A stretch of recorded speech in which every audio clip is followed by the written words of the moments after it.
sio kusoma peke yake. Bwana Yesu asifiwe. Sio kusoma tu imekuleta. Unajua kuja ibada hizi umesaidia mtu kama mimi, nimejua kumbe kuna Mungu anayekusanisha watu na kuweka watu pamoja na kufanya ibada mbele zake. Bwana Yesu asifiwe. Alisema nitatoa watu sehemu niwalete kwenye mlima wa Bwana ili wafanye ibada mbele za Mungu.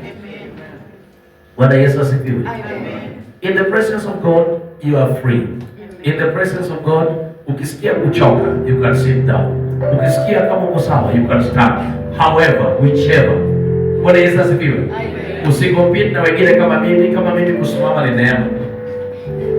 Bwana Yesu asifiwe. Naweza simama muda mrefu sana. Amen. Siku ambayo niliconfirm naweza simama muda mrefu ni siku ambayo nilisimama usiku na mchana 24 hours, na venye nilisimama hivyo.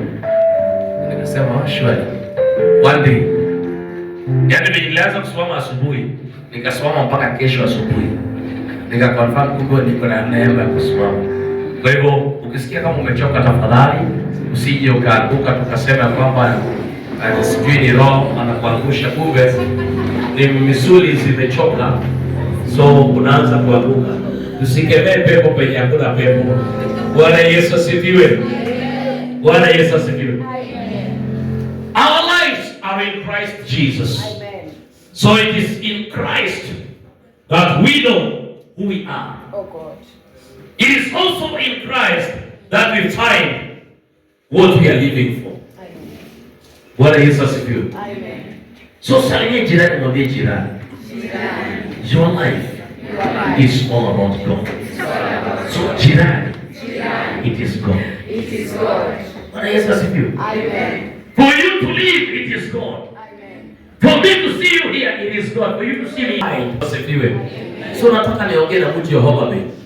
Kama Homa Bay inaachilia kama dharau, isiwe kwetu na isiwe kwako. Bwana Yesu asifiwe. You are not in Homa Bay for the sake. You are in Homa Bay with a purpose. God predestined it.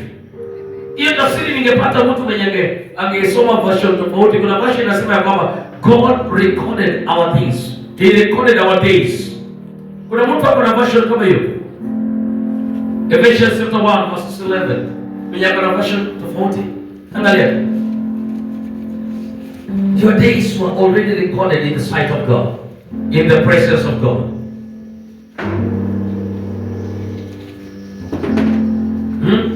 Ukipata soma tu, na nakuombea kwa jina la Yesu Kristo, ili ufanikiwe kwenye maisha, lazima uwe mtu ambaye anakataa uoga. Bwana Yesu asifiwe. Uoga kataa tu uoga. Bwana Yesu asifiwe. Nikikueleza hivyo, kuna vitu Mungu anafanya hata sisi tunashindwa iko namna gani. Amen. Kwa wale ambao tunakutana mara ya kwanza, ama kwa wale ambao wamekaa bila kuniona wala kunijua, mimi ni mchungaji wa polisi. Na huwa tunasema kwamba polisi kuokoka ni kama umbwa, mtu kuuma umbwa. Mjasikia? Umbwa ikiuma mtu, nyinyi ni madaktari, nyinyi ni wanasesi, nyinyi ni wanini yote. Umbwa ikiuma mtu si ni kawaida ndugu yangu. Umbwa ikiuma mtu si ni kawaida. Na mtu akiuma umbwa sio lazima iwe ni breaking news. Bwana Yesu asifiwe. Bwana Yesu asifiwe. Lakini nikawa nashukuru Mungu ya kwamba juzi nimeona Kalisti wametoa Kenya mzima. Nikaona wakisambaza majina zetu Kenya mzima. Na tukitaka mchungaji mahali fulani, hata huyu namba yake ndio hii. Nikasema hai Northeastern sijaikuwa, na sijui Eastern sijui sijakuwa sehemu hizo, na jina yangu tayari imesambaa kule. Watanitafuta ila kuaje.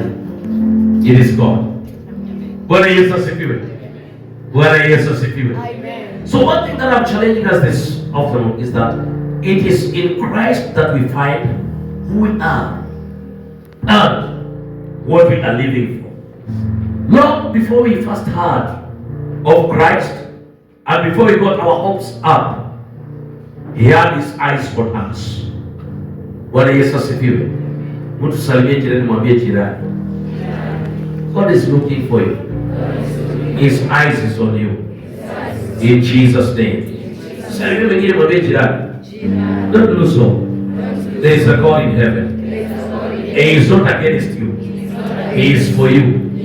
In Jesus name. Salimia wengine, mwambie jirani, never give up. There is a God who created you. He is willing to work and to walk with you. In Jesus name. Bwana Yesu asifiwe.